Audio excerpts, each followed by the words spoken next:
inyong news team.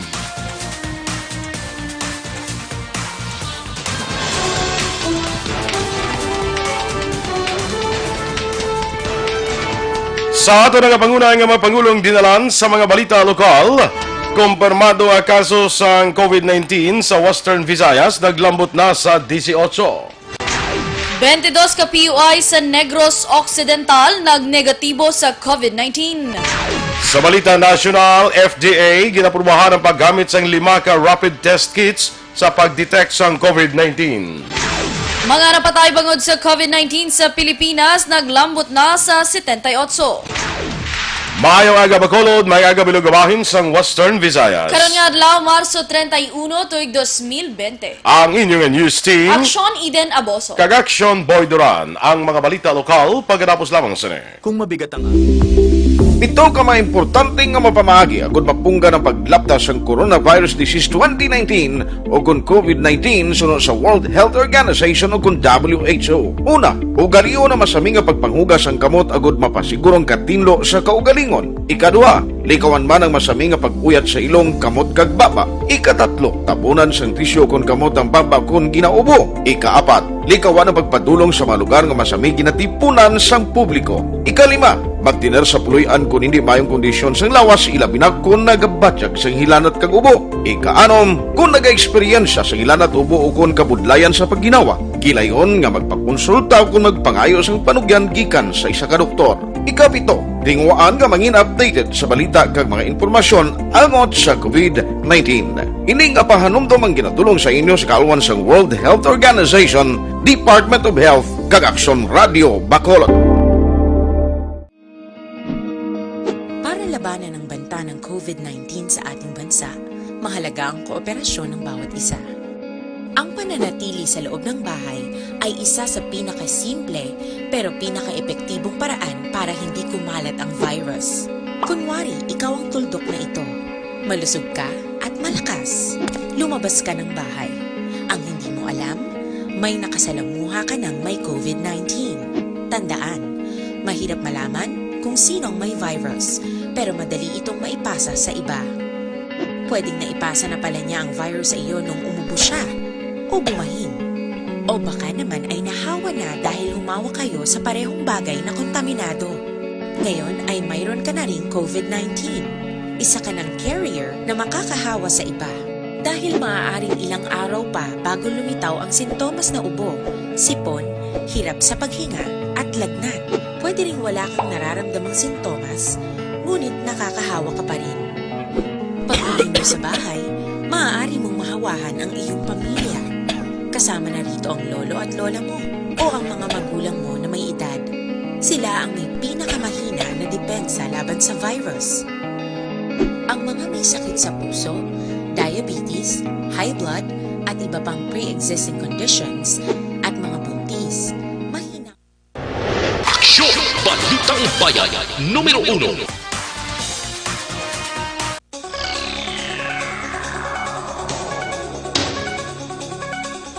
Aksyon Radio Philippine Standard Time, 5 minutos na nagaligad sa tak ng alas 6. Detalya na sa mga balita lokal.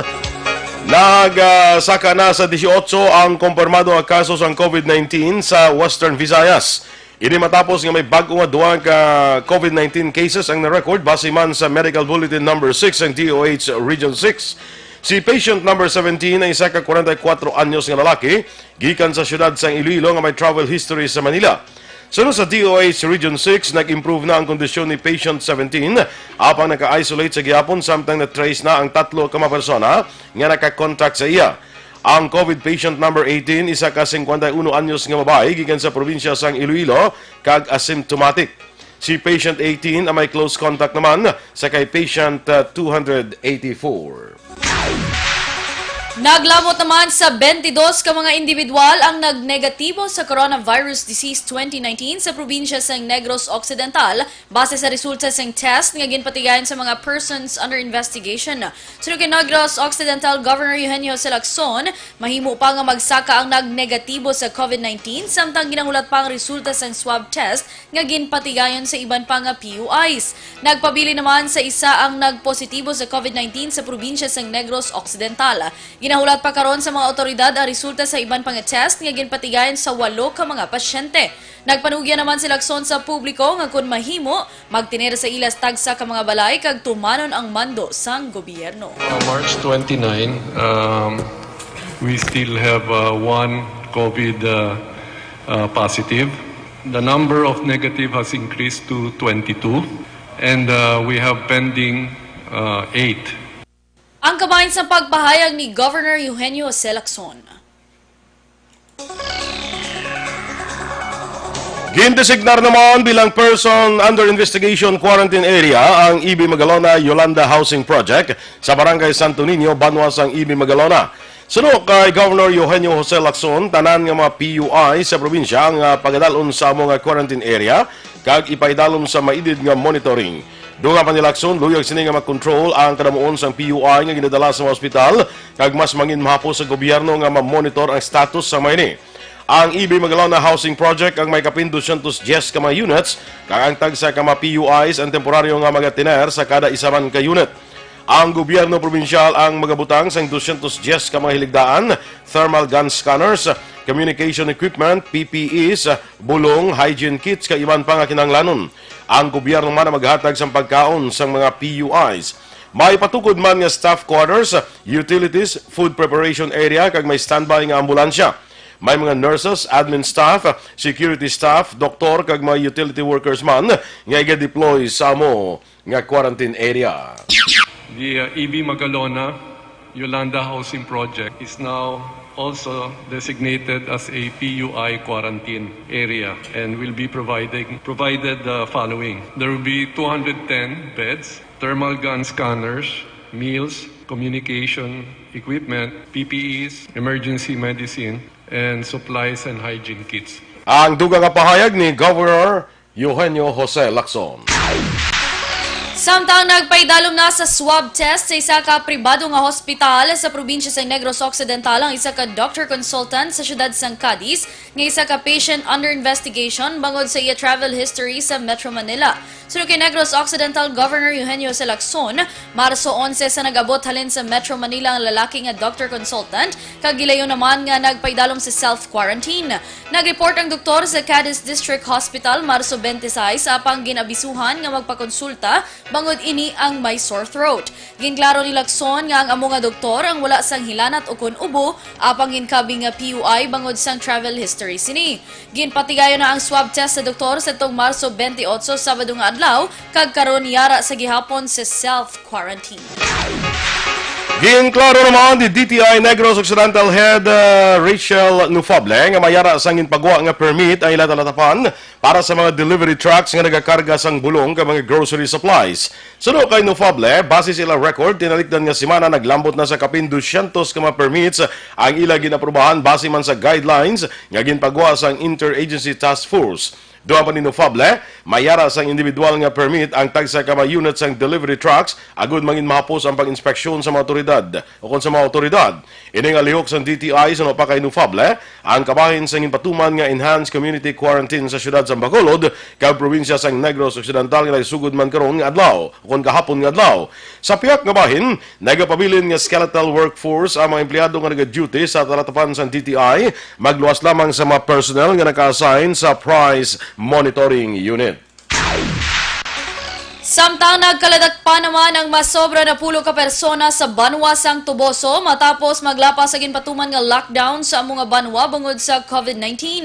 Sunod kay Captain Ellen D. Rebusquillo, officer in charge sang Aboso PNP, madamo sang balibad ang mga ini apang gin-custody lang sila sa gihapon. Dugang na Rebusquillo, pagahilwayon lang ang mga ini makaligad ang 12 oras kag wala man sang may ipasaka nga kaso. Nahibaluan isa ka konsehal sa mga banwa ang nag-person o kung nag-patient under investigation apang negatibo man sa COVID-19.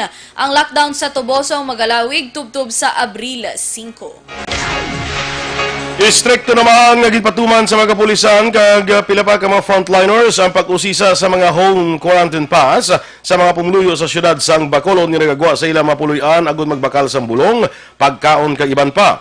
Sunod kay Police Lieutenant Dan Oliver Salazar, ang supervisor sa checkpoint sa Burgos Extension, Banga Escala, ginausisa sa ila siningahanay sa istrikto ang mga nagalabay nga pumuluyo. Nagapangabay man si Salazar sa pamuluyo nga magtinan na lamang sa puluyan ang malikaw sa virus o kunin COVID-19 virus. Si Salazar ay isa sa mga napulo ka opisyal sa pulis gikan sa PRO6 nga designar diri sa Bacolod agud magbantay sa mga gindugang checkpoint diri sa syudad. Ginmando naman ni Bacolod PNP spokesperson Lieutenant Colonel Ariel Pico nga pahanugutan nga makalusot ang mga taga-barangay Mansilingan nga may dala nga home quarantine pass nga nagaduag sang black and white. Una diri wala gin panugutan sang kapulisan ang home quarantine pass nga gin-issue sang barangay matapos makita nga black and white ang pagprint kag hindi uniform kaangay sa iban nga barangay. Sunod kay Mansilingan Barangay Captain Boy Pico, hungod nila gin black and white ang print mga dako nga kantidad ang ilang nga gastuhon. Sunod pa sa kapitan nagbisyu pa ang ila sini nga printer rason nga may kakulang sang disenyo ang ilang nga home quarantine pass. Ginlutang naman ay isa ka lalaki samtang nagabakal sa Tiangge dira sa Puruktisa, Barangay Maylom, Siyudad Sambago. Ang biktima ay kilala kay Benji Gregorio, 33 anyos, samtang ang suspetsado ginkilala naman kay Rodolfo Famoso, legal sa Pangidaron, tanan nagapuyo sa muman nga lugar.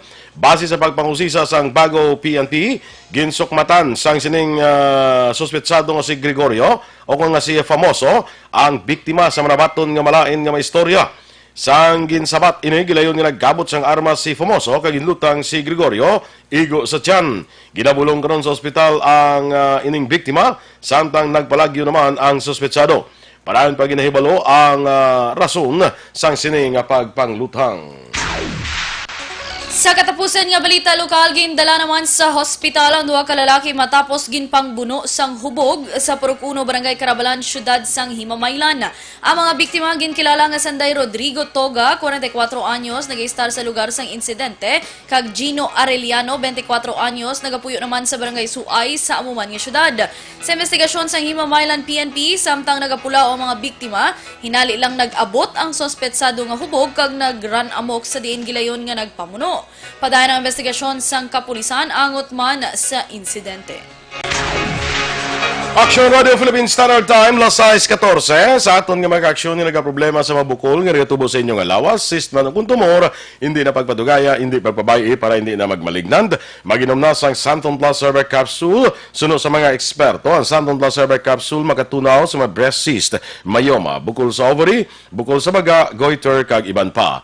Ginabuligan pa sang Santon Plus Cervic Capsule ang inyong alawas para nga hindi matubuan sa mga bukol, cyst, kag iban pa nga mga balatian. Santon Plus Cervic Capsule, garantisado may alibyo. Mabakal sa mga butika, tag 12 pesos lang. Bisitahin man ang Alternative Medicine and Wellness Center sa Medalan Hernay sa tubalan sang gate sa Paglaon Sports Complex. Tabuk sinayara dira ang Alternative Medicine and Wellness Center. Pangita lang si Doc Ramel Uy para sa libre nga check-up. Food and Drug Administration ginaprobahan na ang paggamit sang 5 ka-rapid test kit sa pag-detect sa COVID-19. Samtang mga napatay bangod sa COVID-19 sa Pilipinas, naglambot na sa 78. Ang mga balita nasyonal sa pagbalik sang Aksyon, Balitang Bayan, Numero 1. Ikalat ang totoo, mga dapat alam mo na sa COVID-19. Mga benepisyo ng paghuhugas ng kamay. Ang paghuhugas ng kamay o hand washing ay isang gawaing pangkalusugan at isang mahusay na paraan upang makaiwas sa mga impeksyon o sakit na dulot ng mga mikrobyo gaya ng mga bakterya o virus. Tunay nga na ang paghuhugas ng kamay ay isang mabisang panlaban sa mga sakit gaya ng pagtatae o diarrhea, ubot-sipon, trangkaso at iba pa.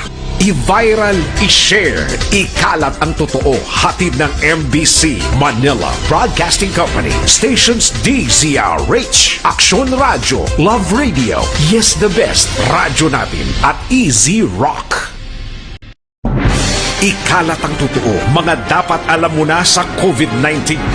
Ikalat ang totoo, mga dapat alam mo na sa COVID-19.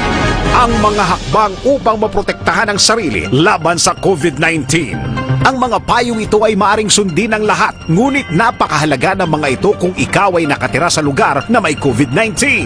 Hugasan ng madalas ang inyong mga kamay, iwasan ang paghawak sa iyong mga mata, ilong at bibig, takpan ang iyong bibig pag uubo at babahing, iwasan ang matatao na lugar at malapit na pakikipagsalamuha sa taong may lagnat o ubo. Manatili sa bahay kung ikaw ay may sakit, kung ikaw ay may lagnat, ubo at hirap sa paghinga, magpakonsulta agad. Ngunit tawagan muna ang doktor o ospital. Kumuha ng impormasyon sa mapagkakatiwalaang otoridad. I-viral, i-share, ikalat ang totoo. Hatid ng MBC Manila Broadcasting Company, stations DZRH, Aksyon Radio, Love Radio, Yes the Best, Radyo Natin at Easy Rock. Ikalat ang totoo, mga dapat alam mo na sa COVID-19. Halimbawa ng mga sitwasyon kung saan kinakailangan sundin ang social distancing, pagbiyahe gamit ang pampublikong transportasyon, pagpasok sa mga public office tulad ng post office, bangko at grocery store, pakikipag-socialize sa mga public settings o pag-attend sa mga kaganapang dadaluhan ng maraming tao. I-viral, i-share, ikalat ang totoo. Hatid ng MBC Manila Broadcasting Company, stations DZRH, Aksyon Radio, Love Radio, Yes the Best, Radyo Natin at Easy Rock. Ikalat ang totoo, mga dapat alam mo na sa COVID-19.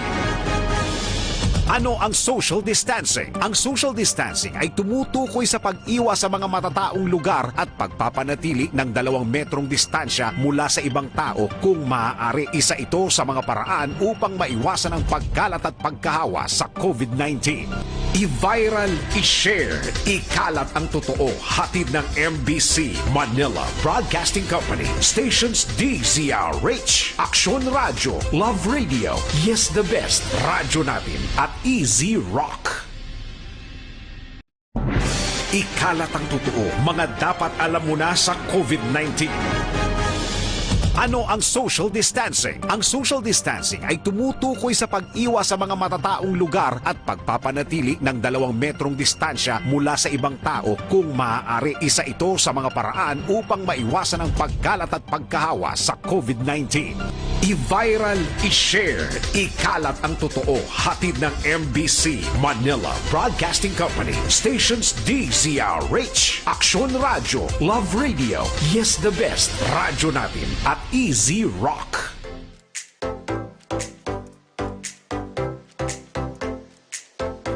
Mga ka-aksyon, madapos ang naglaylay na pamaagi at protektahan ang imong kaugalingon batok sa novel coronavirus 2018 o ng COVID-19. Isa sa mga pinaka-importante ang regular, safe and effective hand hygiene gamit ang habon kag tubig o ng alcohol-based hand rub. Yan ang proseso sa paghugas ng gamot na rekomendado sa World Health Organization.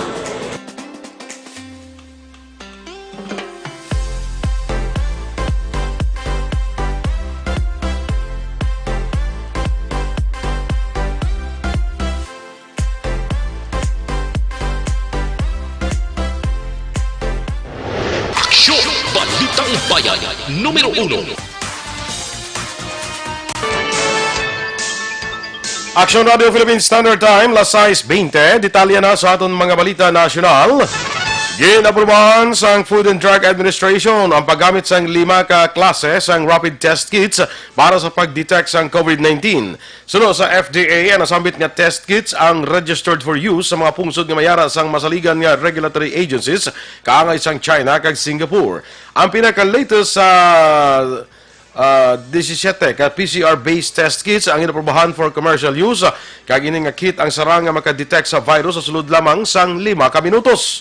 Ginpangabay naman ni FDA Director General kag Health Undersecretary Eric Domingo sa local government officials, head sa mga agencies, hospitals kag pribadong kompanya nga maghalong sa pag-usar sang rapid test kits. Magpabulig sa doktor para sa testing kag tudloan ang pasyente sa pag-interpret sang resulta.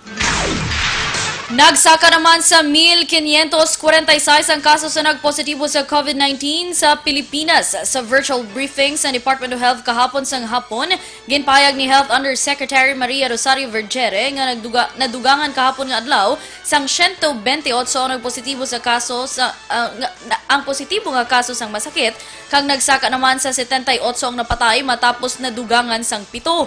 Nagapabili naman sa 42 ang nakarecover sa among virus. Ginkumpirmar sa Bureau of Jail Management and Penology ng isa ka personnel sa Quezon City Jail Male Dormitory ang nagpositibo sa COVID-19.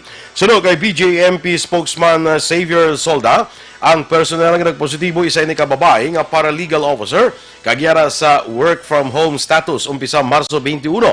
Doon pa ni Solda nga nasambit nga personal ang mayara na sang pre-existing nga masakit kaangay sang asthma, hypertension kag diabetes. Ginpasiguro ni Solda nga ang personal gipaidalom sa strict quarantine kag nagpalambot naman sang assistance ang BJMP.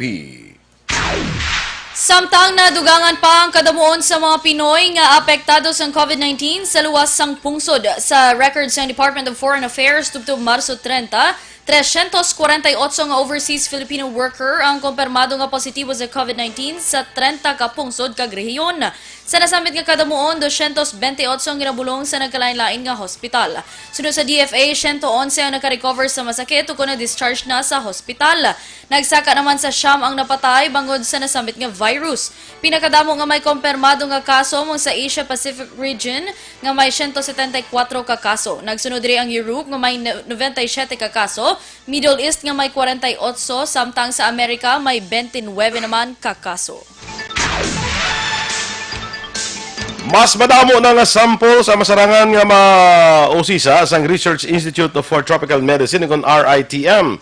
Sudo kay RITM Director for Dr. Celia Carlos, naglapad ng kapasidad sang laboratorio sa pag-check sa mga samples sang COVID-19 patients. Sa karon naglambot na sa 900 tubtob 1,000 ang pwede nga ma-check sang RITM. Ginpatag ba ni Carlos kung paano gina-check ang accuracy sang mga test kit nga ginahatag o kung donasyon sa Pilipinas. Suno kay Carlos, ginapaidalo ang mga test kits sa validation process antes pa masigurong accurate ang resulta. Samtang padayon naman ang ginahimo nga field validation sa COVID-19 testing kits ng Department of Science and Technology nga gamiton para sa COVID-19. Sunod kay Beth Padilla sa DOST Public Information Office, ginapaabot nga sa Abril 1, Miyerkules, makompleto na kung matapos ng field validation sa test kits. Ginapaabot man nga ang Certification of Product Registration halin sa Food and Drug Administration, Philippines, ang ipagwa sa Biyernes. Ginpahibalo naman sang DFA nga sa Abril 1 magapasa ang DOST sa mga ginapangayo nga requirement para sa CPR certification. Naibaloan nga may kabilugan nga 120,000 ka test kits ang himuon sang The Manila Health Tech Incorporated.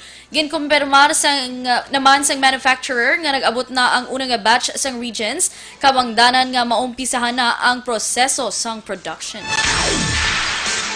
Ginahulat na lang sa Department of Health ang pag-abot sa ginbakal nga personal protective equipment o kon PPEs.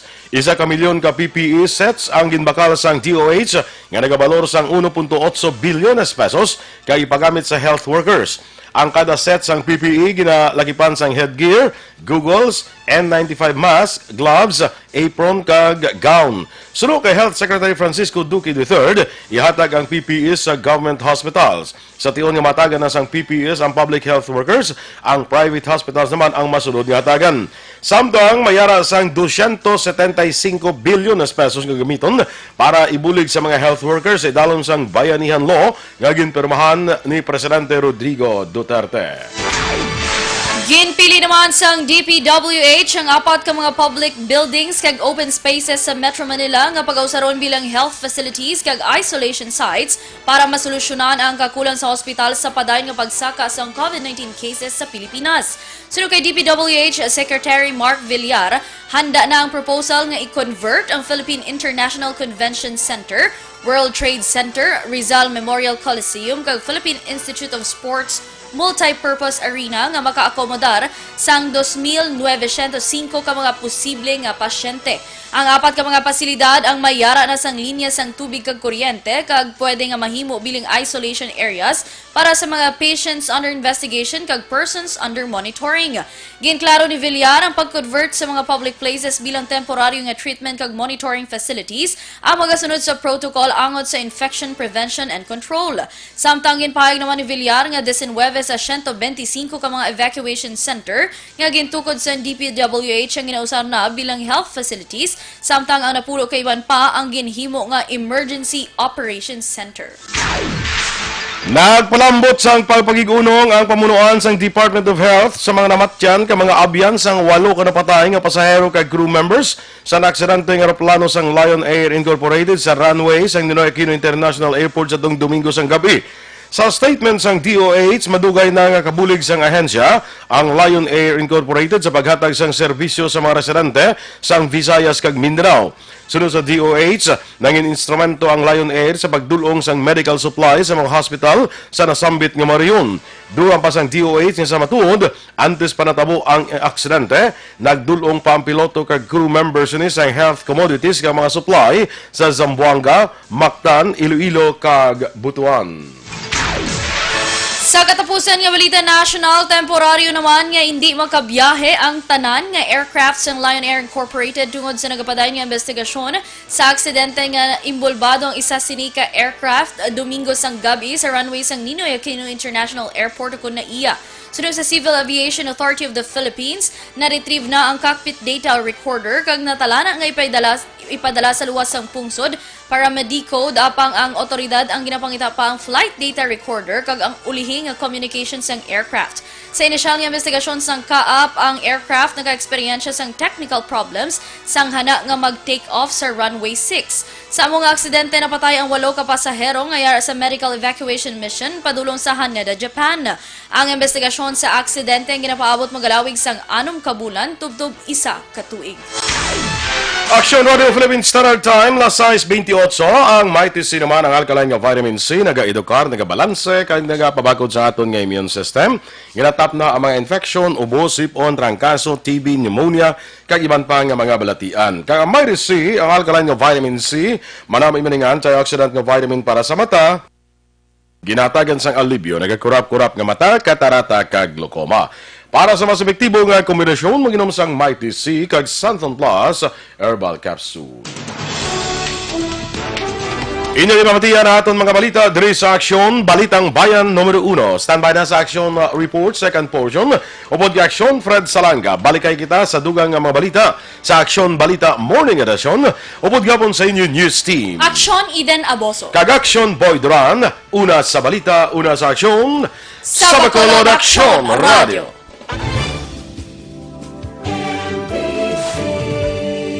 Manila Broadcasting Company.